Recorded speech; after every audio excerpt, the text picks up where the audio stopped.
दोस्तों, आज मैं आपको महिलाओं के स्तन में होने वाले स्वेलिंग या ट्यूमर के बारे में बताऊंगा।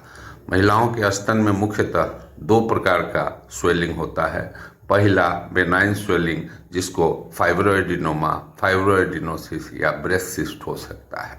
इस स्वेलिंग के चलते सिर्फ डिस्कम्फोर्ट होता है, वेग पेन हो सकता है, कोई शारीरिक क्षति नहीं होती है। दूसरा ट्यूमर्स जो रिसेंटली डेवलप करता है वह मैलिग्नेंट ट्यूमर या कैंसर स्वेलिंग हो सकता है, जिसका अगर समय पर इलाज नहीं किया जाए तो शारीरिक क्षति हो सकती है, जानलेवा भी हो सकता है।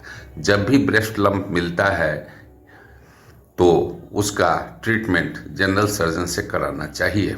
सर्जन सर्वप्रथम आपका क्लिनिकल एग्जामिनेशन करेगा।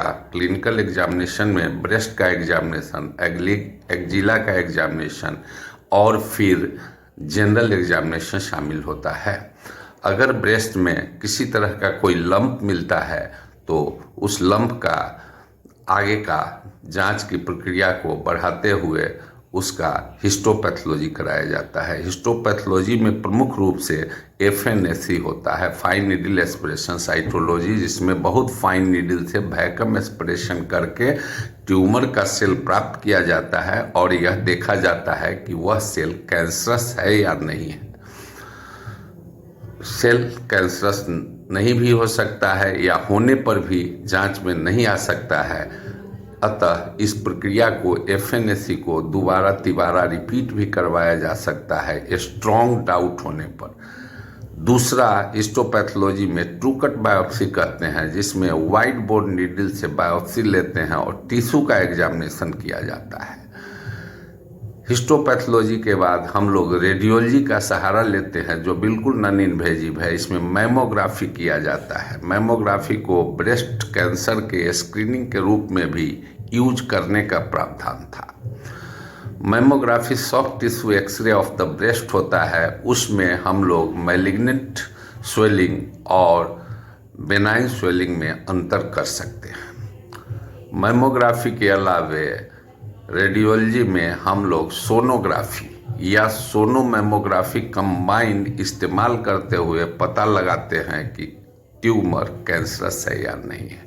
अतः इन तीनों विधि से, जिसको ट्रिपल असेसमेंट्स भी बोलते हैं, क्लिनिकल एग्जामिनेशन, हिस्टोलॉजी और रेडियोलॉजी का सहारा लेके हम लोग लगभग 99.9% केस में यह पता लगा पाते हैं कि महिलाओं के स्तन का स्वेलिंग बेनाइन स्वेलिंग है या कैंसरस स्वेलिंग है। अगर स्वेलिंग कैंसरस होता है तब तुरंत इलाज की बात उठती है।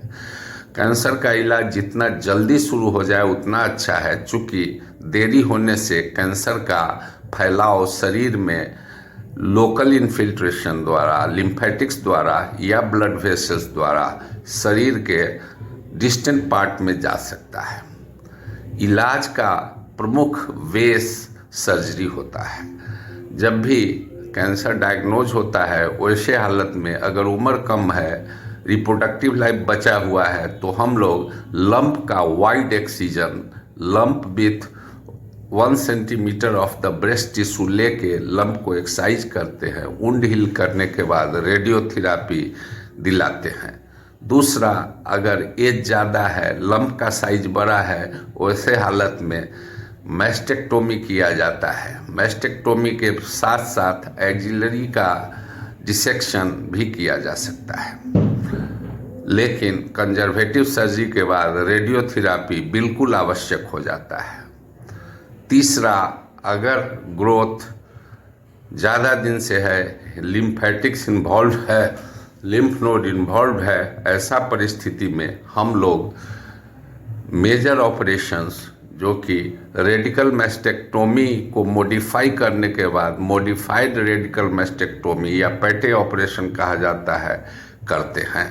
रेडिकल मैस्टेक्टोमी का जो डिसएडवांटेज था वह सब मॉडिफाइड रेडिकल मैस्टेक्टोमी में बहुत कम जाता है।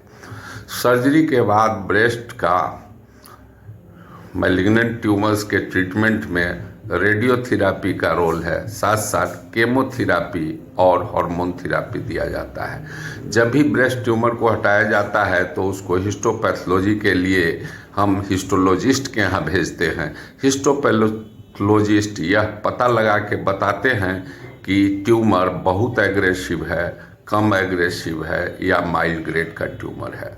इससे पता चलता है कि मरीज का लॉन्जिविटी कितना होगा, प्रोग्नोसिस कैसा होगा। हिस्टोपैथोलॉजी यह भी बताता है कि ट्यूमर के अंदर में हार्मोन रिसेप्टर्स है या नहीं है। एस्ट्रोजन और प्रोजेस्टेरोन फीमेल हार्मोन्स का रिसेप्टर अगर प्रेजेंट है तो एंटी हार्मोन थेरेपी करने से लॉन्जिविटी अच्छा खासा बढ़ता है और रिजल्ट अच्छा होता है। अतः हार्मोन थेरेपी का पता लगाना आवश्यक होता है। हिस्टोपैथोलॉजी से पता चलने के बाद और साथ में अदर फॉर्म्स ऑफ स्क्रीनिंग के बाद हम पता लगाते हैं कि डिस्टेंट मेटास्टेसिस है या नहीं है। माइक्रो मेटास्टेसिस का चलते हम लोग केमोथेरेपी का इस्तेमाल अर्लियर करते हैं। केमोथेरेपी 6 मंथली इंटरवल पर दिया जाता है, CMF रेजिम दिया जाता है, लेकिन अभी कुछ नए केमोथेरेपिक एजेंट्स डॉक्सोरुबिसिन वगैरह आ गए हैं जिसका इस्तेमाल CMF रेजिम के अलावे होता है। केमोथेरेपी के बाद हार्मोन थेरेपी, जो कि अगर हार्मोन रिसेप्टर्स पॉजिटिव होता है तो टेमोक्सिफेन का यूज किया जाता है। टेमोक्सिफेन 20 milligrams daily pre menopausal women में यूज किया जाता है। पोस्ट मेनोपॉजल वोमेन में दूसरे तरह का हार्मोन थेरेपी किया जाता है, जिसमें साथ साथ लंबा समय तक थेरेपी करने के बाद प्रोग्नोसिस का असेसमेंट किया जाता है। ब्रेस्ट ट्यूमर में प्रोग्नोसिस यूजुअली बहुत अच्छा होता है। बहुत माइल्ड केसेज में मोर देन 90% पेशेंट्स सर्वाइव करते रहते हैं आफ्टर 5 इयर्स।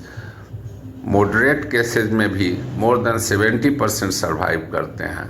अगर बहुत ब्रेस्ट ट्यूमर्स लोकली एडवांस्ड है या डिस्टेंट मेटास्टेसिस, वैसे केस में भी more than 30% patients survive 5 years.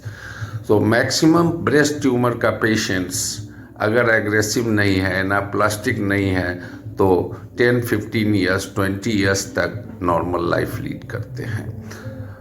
Cure का चांसेस मैक्सिमम तभी होता है जब अर्लीस्ट डायग्नोसिस हो जाता है और ट्रीटमेंट प्रोसेस शुरू होता है। ब्रेस्ट ट्यूमर्स का ट्रीटमेंट सिर्फ सर्जन का काम नहीं है, इसमें केमोथेरापिस्ट, रेडियोलॉजिस्ट, रेडियोथेरापिस्ट, प्लास्टिक सर्जन सभी का ज़रूरत पड़ता है।